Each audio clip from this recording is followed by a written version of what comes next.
near impenetrable. Like a big part of my work, which I didn't talk about today, is visiting these sites and doing interviews with workers about what diversification or conversion could look like. And to be honest, like the views of rank and file workers compared to the views that you get given by union bureaucracies, it could not be further apart. Like you do have obviously a lot of people who work in these industries, as you said, you know, who feel very strongly about preserving them and the interest of those industries and the kind of national security implications. But from a sort of engineering perspective, what I've got back most of the time is, yeah, of course we could make other products, especially in the shipbuilding industry, where there's a real consciousness of job losses coming in a cyclical form, because you get a big contract for a new set of Royal Navy ships, and then when that comes to an end, often hundreds of people be laid off at the same time. So that there's a kind of enthusiasm there for diversification or conversion and to make different types of products. And also people in these sectors, they've got experience of making different things. All their sites already will. Like there are shipyards where they'll make both wind turbines and naval ships at the same time. So all of these things I think can be built up and developed. It's just kind of like getting past entrenched political interests rather than necessarily like the interests of workers themselves. It's kind of workers being kept away by their union bureaucracies who have more of a kind of keen interest in military spending. And I think the second thing to stress there is that like the way especially GMB, but to an extent some part of Unite operate is, you know, with Unite there's this current stress of like we're not a political union, we're an industrial union, and we're going back to bread and butter and we're going back to basic issues. And to be honest, what I've seen is not an industrial union, but really partnership. And like when I speak to reps, they talk about that industrial focus, but really all they talk about is the interest of the company rather than the interest of workers themselves. So I think, you know, the second point to be really clear on is that, you know, this is about workers' control of production and workers' control of investment. And where the Lucas plan came from was a response to Tony Benn asking workers at Lucas Aerospace if they wanted to be nationalised. And it was them saying, yes, nationalisation would help, but we also want control of what we produce and where investment is in the company. So those two things together and foregrounding those interests of workers, I think is really important. And your points I thought were really crucial as well on the kind of mass movement that's been building. And I think that there's a lot of work going into organising workers from quite like a weak point within the arms and logistics sectors. And I think one thing is that, you know, we're seeing those choke points in things like the arms export licenses.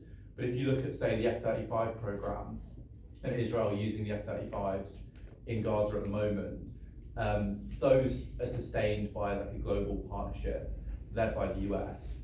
And you can't put them in the sky without the support of all the companies involved in that supply chain, because to fly a fighter jet, you have to repair it.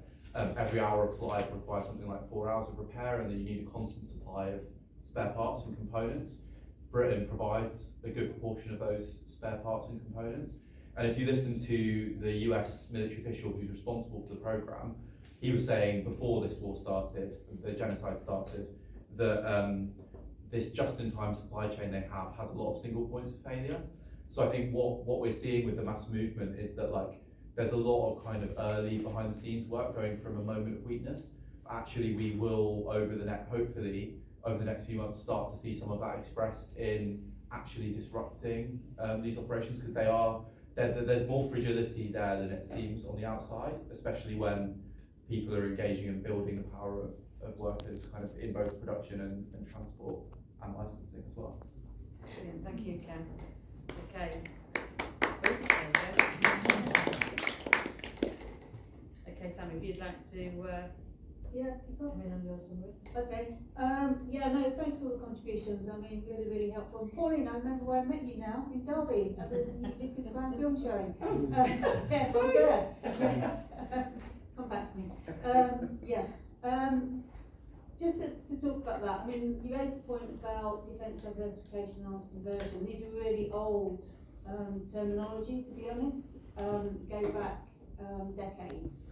We tend to use the term defence diversification and labour movement in the sort of campaigns against the arms trade, for example, tend to talk about arms conversion. There is a tension there, and we've always agreed within the kind of movement to use both terms, but it's very well understood, and globally it's well understood.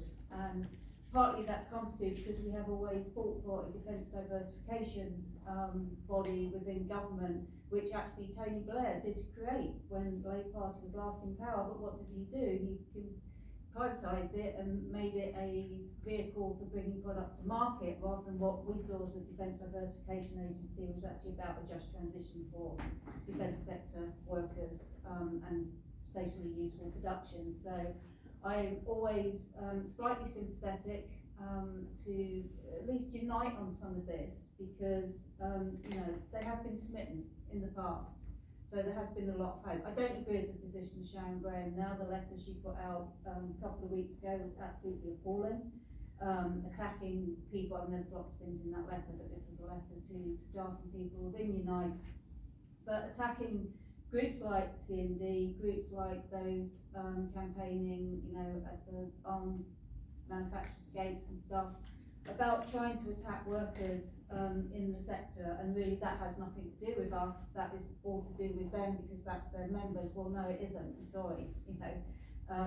It's the same as, you know, and I will put a bit of a PCS hat on here, but it's the same in PCS when we say, you know, it's not the preserve of PCS just to talk about universal credit, because we've got members in DWP, and I'm sure the NEU are the same about education. There are some obviously bigger social and economic issues that are of importance to all of us.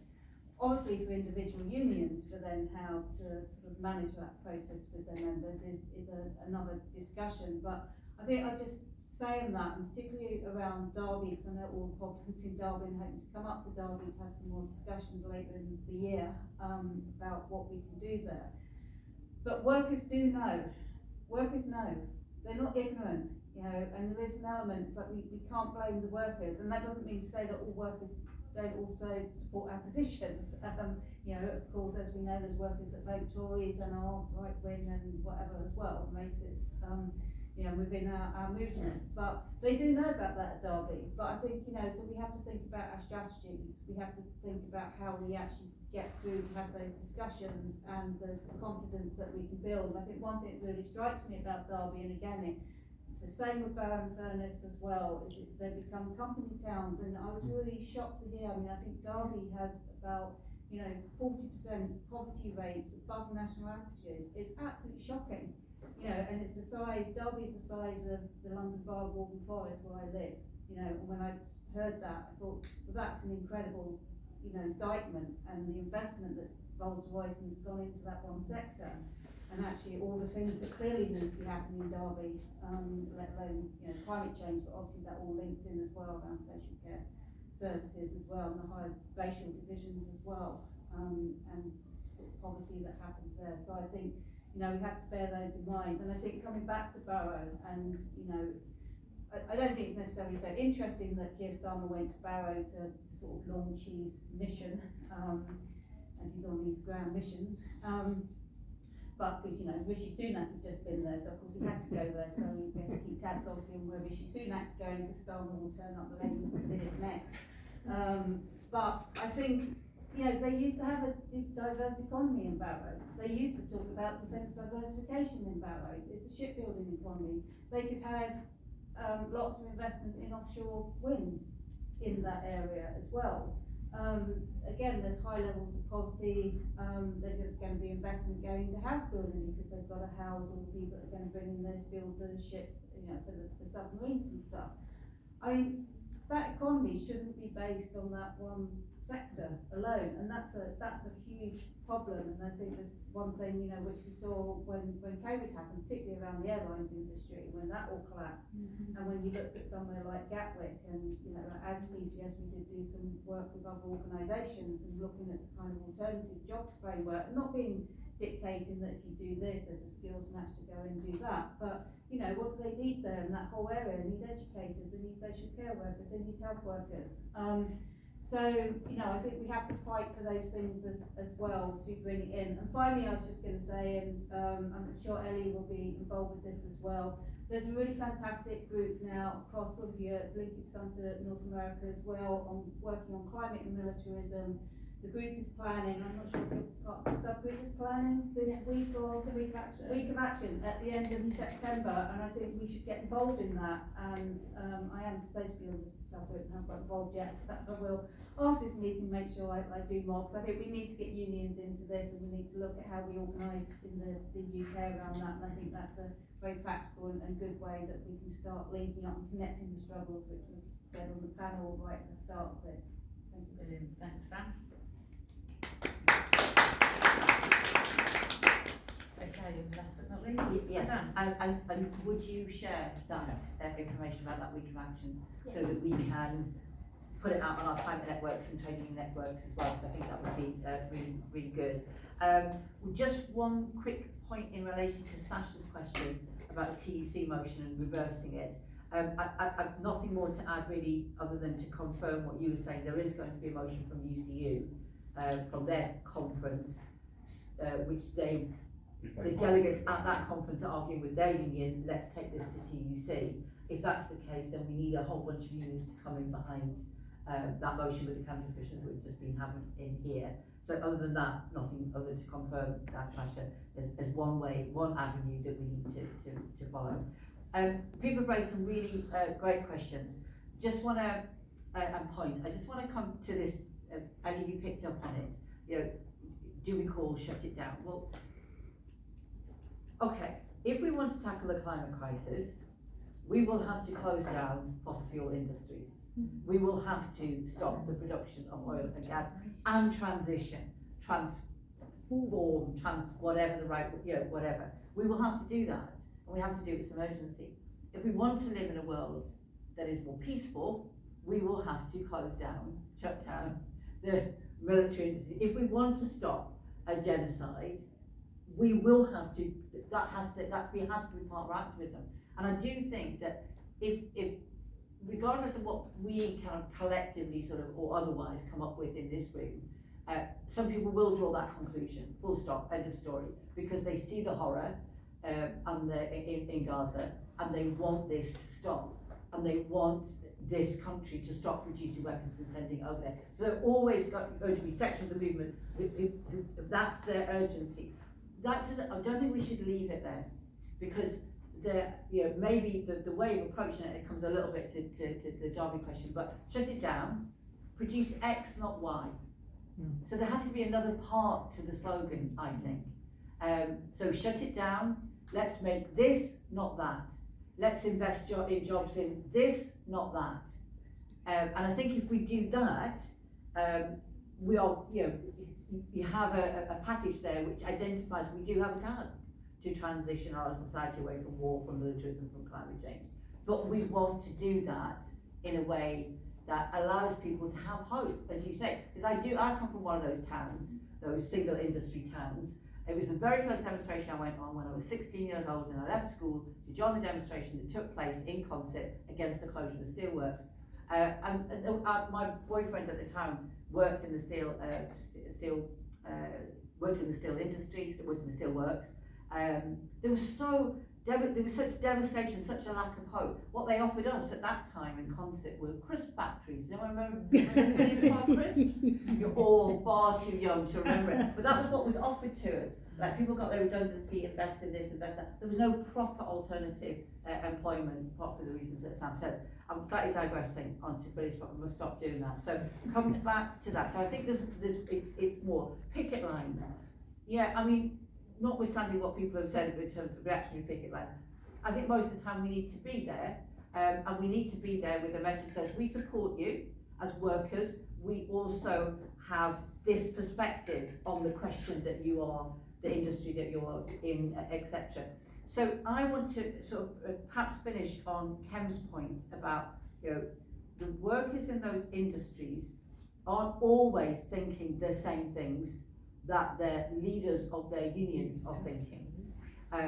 The leaders of their unions certainly will cement certain ways of thinking or close down discussions, unfortunately, at certain times. But they're not necessarily always thinking that way. So I think part of it we have to have is we have to think through the strategy. You know, what do our leaflets say? What's the conversation going to be? How do we approach it? Do we turn up in a fraternal way, etc. But I think we have to sort of recognise that minorities exist, and minorities can turn into majorities. And I think sometimes we're there kind of talking to them to a minority of people. But it's kind of what I was saying the first session. You saw the doors blow open. That's not good. That's the Italian job.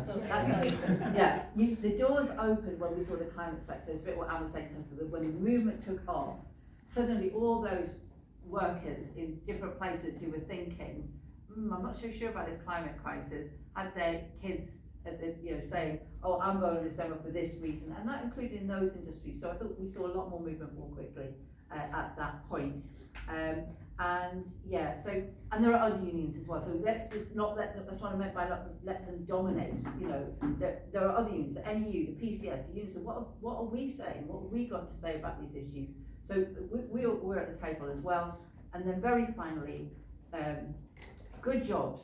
The argument is always we need to be in these industries because these are where the good jobs are and the shit jobs are everywhere else. Yeah. Well, actually, good jobs are only good jobs because workers have organised, unions have organised, and therefore fought for decent pay, decent conditions, decent holidays, whatever it is. And that's the same in terms of the mining industry. The mining industry was not good jobs until workers fought. It was one of the worst industries at the beginning of the century for debt, for low pay, etc. And you can see it now in terms of the steel industry. Good jobs until the employer goes, there ain't any jobs there anymore. Until the employer says, we've got to take a pay cut to keep these jobs or whatever it is. The Khem's point about partnership, the partnership model doesn't work. The only model that works is militancy. And you get good jobs on the back of trade union militancy. And that's what we need to fight for. Good jobs can come anywhere, so long as there's a strong working class organisation. Brilliant, thank you. Okay, everybody, you've got 10 minutes to get yourself sort of back onto the first floor and the scramble for the lift. Yeah. That kind of stuff. Mike, shut the window back.